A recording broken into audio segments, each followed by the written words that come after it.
Hello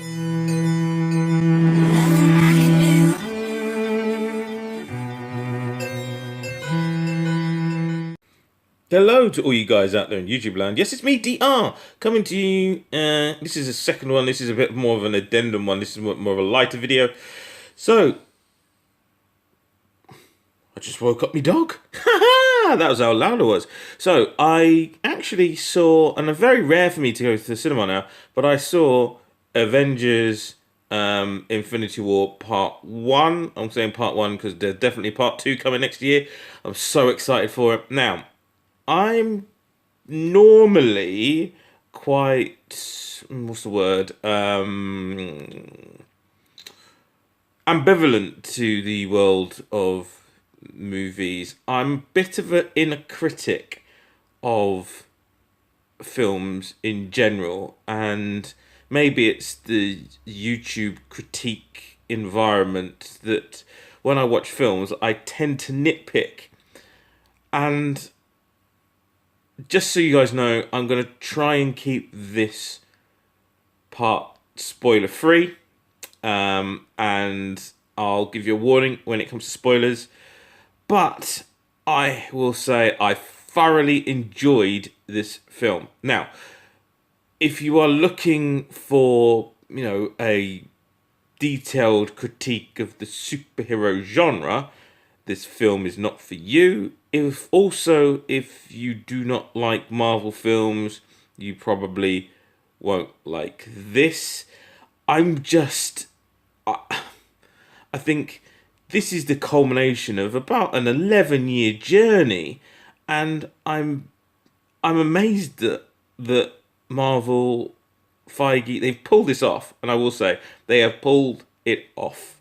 They have done an enjoyable popcorn flick that I was in the cinema for about 3 hours, and I think the film's about 2.5 hours long, but it didn't feel that way. It engaged me. It did what a popcorn flick should do. My inner nitpicker could nitpick the hell out of it, but I actually don't want to. I really enjoyed it. I came out of it excited for where the movie would go. And I'm going to say at this point, I thoroughly recommend it. I'm not going to give any stars or anything like that. Thoroughly recommend seeing it in the cinema. This is a film that I would recommend seeing in the cinema. I just think that at the moment, you're going to be surrounded by people, and in general, it's people that ruin the quote-unquote experience for me, not the film. The film was fine. I mean, it was good. I'd hasten to say it was very good. I'm not going to say it's amazing, because it's not amazing. And you're going to hear all the... And maybe I'm skirting close to the mark here, but you're going to hear all the, it's amazing, it's the best film ever.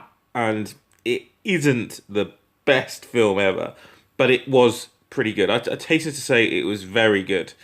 Now, was it excellent? No, there are some bits in there that make me go, I've seen other critics and other people's critique of it. I have to say I disagree with a lot of the negative comments that people are putting out there. But in the spoiler-free part of this, I really enjoyed it. I thought it just did what it needed to do. So if you haven't seen it, go and see it. Switch it off, turn it off. Now. Turn it off and go watch the film. So now we're going to go into the spoiler part of it. Spoiler. Do you want it spoiled? Spoil. Spoiler. And as I'm not a video reviewer, this is not going to be huge spoilers. But obviously I'm going to talk about parts of the film that I liked, parts of the film I didn't like. Kind of divide it up into 3 parts. And I have to admit, the first part got me. It was the fact that they went there, and if you've seen any other spoiler review, spoiler again, last time, if you're watching this and you haven't seen the film, then I spoilt the film for you, so turn it off now.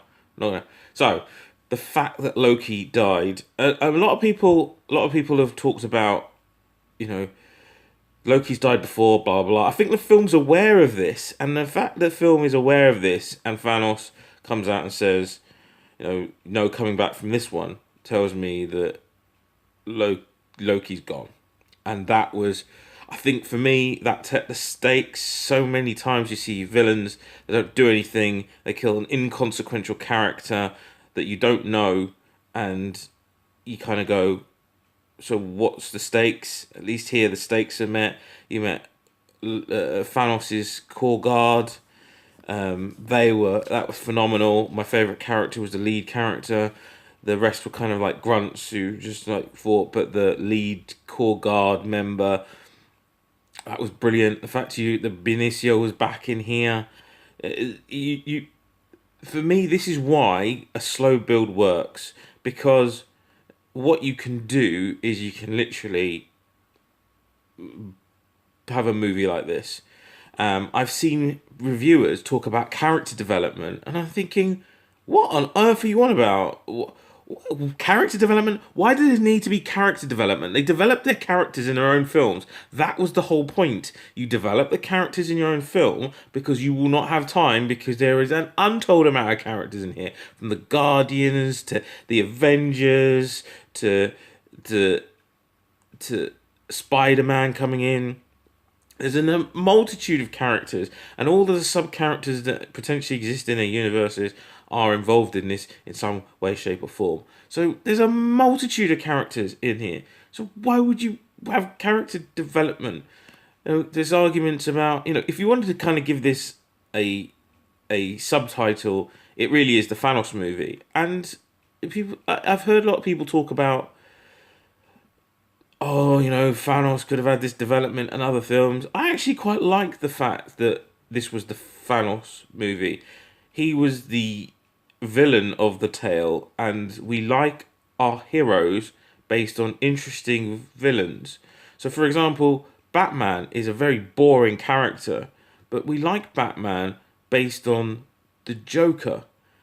Superman is a very boring character, so the complexity comes from Lex Luthor. So the Avengers themselves, as people, are quite boring. I mean, they're always going to do the right thing, and they're going to you don't kind of know where it goes. But the villain, they've built now Thanos into a villain that I understand his thought process. It's twisted logic, but at least I understand his logic. There's some reason he's doing what he's doing. Therefore, when he sits in the third act and he sits in the sunrise, you understand why you watched 2.5 hours of this character do what he was doing. You understand why he was crying in sort of what I call the beginning of the third act. But where we was, he and Gamora dies, which is just amazing to me. And I think she is dead. I think the Guardians are going to be reinvented in phase 4 of the Marvel universe. But I understand Thanos now. I get Thanos. So when Thanos meets the Avengers in part 2, I've now got an interesting character that I can think about while he's getting punched around. So for me, that's really powerful, and that was important to do, because now they have personified the villain. The villain is now interesting. I now want to see what happens next, especially with Thanos. Where did he go? What did he do? Just so anyone knows, this is drastically different from the comic books, because the MCU have different characters, and they're Adam Warlocks, stuff like that. So apologies for you guys who are not in the know. Probably not gonna. You're going to be very bored at this point in the video, but these characters are different. So it's different from the comic books. In the comic books, Thanos is inspired, driven by his relationship with Lady Death. Lady Death orders him to kill half of the entire universe, and that's kind of his drive, his factor behind it, as well as his love for Lady Death. So he's a very different character in this one, because there is no Lady Death. So where do they go? I'm intrigued to know where they go with this one. Wakanda is featured. There's a big battle in Wakanda. I think that the fact that half the Avengers mentioned Wakanda because of Black Panther, interesting where that leaves Wakanda now and what happens next. So I think virtually all of the. I will say one thing. One thing I would have liked to have seen, because the human characters, my favorite human-esque characters, are Ant-Man and Hawkeye. And I did leave the cinema thinking that what they would do, because there's mention why Hawkeye and Ant-Man aren't involved. And they say that's because they're with their families, they've retired, that type of thing. So I was hoping that there'd be a scene where, maybe a mid-credit scene, where we went back to Hawkeye or to Ant-Man and we saw the impact on their families, and that kind of brought them out of retirement. I'm guessing we're not going to see that for Ant-Man, obviously, because the Ant-Man and the Wasp movie's coming. So that's coming in presumably this year. And then we've also got the Captain Marvel film. Now, for anyone who, and as I said, we're in spoiler territory, so for anyone who isn't familiar, Captain Marvel is played by Brie Larson, I believe. Captain Marvel is a old school. I say old school. Heydays was in the 90s, so the next film is going to be based in the 90s, and her relationship to the Avengers is probably going to be through Nick Fury. So at the end credit scene, because there is only one end credit scene, which happens right at the end, we flip to Nick Fury, played by obviously Samuel L. Jackson, and his counterpart. I've forgotten her name, so I apologise. And they disappear. But just before he disappears, he calls someone with a logo, and I'm guessing that logo is going to be the logo of Captain Marvel. So we're going to introduce Captain Marvel just before the next Avengers film, and that's going to be quite exciting. So for me, as an overview, because I apologise, everything made sense. It was a hard act to juggle this many characters and what they were doing, but I have to admit, I went with it. I allowed the film to, and I'm probably I'm one of the most, not skeptical, jaded film watchers. That's probably the best. Someone would say I'm skeptical, but I watch and I go, why are they doing that? I got why they did it. It was so quick and frenetic. Maybe that's brilliant because it kind of didn't give you time to think, which I think some films do, and then you pick holes at it. But all intents and purposes, I really enjoyed it.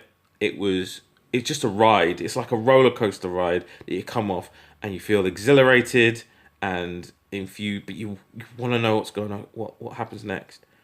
I am actually intrigued. It's actually made me excited to go back and watch the MCU. And out of no Avengers, Marvel, MCU film have I felt that way. I've actually said to myself, I want to go back and watch these films again. I want to start with Iron Man and carry my way through.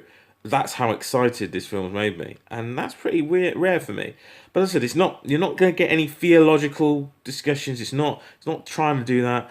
It subverts what you think about films and what you think this film should be, but in a good way. It doesn't just drop something on you because it feels it should do. Last Jedi, it feels like this is because I'll make you surprised, and no, it doesn't do that. It just is an enjoyable popcorn flick, and that's what it should. So I'm highly recommended to people. Go out and watch it.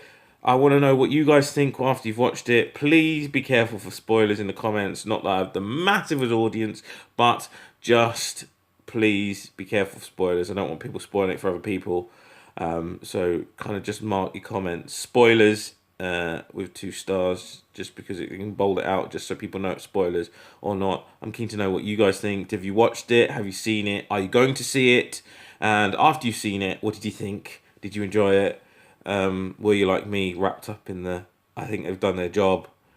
I said it's a very good film. I recommend it. So I'm keen to find out your perception. So please comments down there in the down bar. Like, share, and subscribe, all that lovely stuff. This is DR saying, watch this film, and peace out, have a safe journey, wherever you're headed. Bye! Thank you for watching this video. Don't forget to like, share, and subscribe. And if you enjoy my content and want to know as soon as I post a new video, follow me on Twitter at dual_RYT. That's dual_RYT for more of my thoughts as well as updates as soon as each new video is released.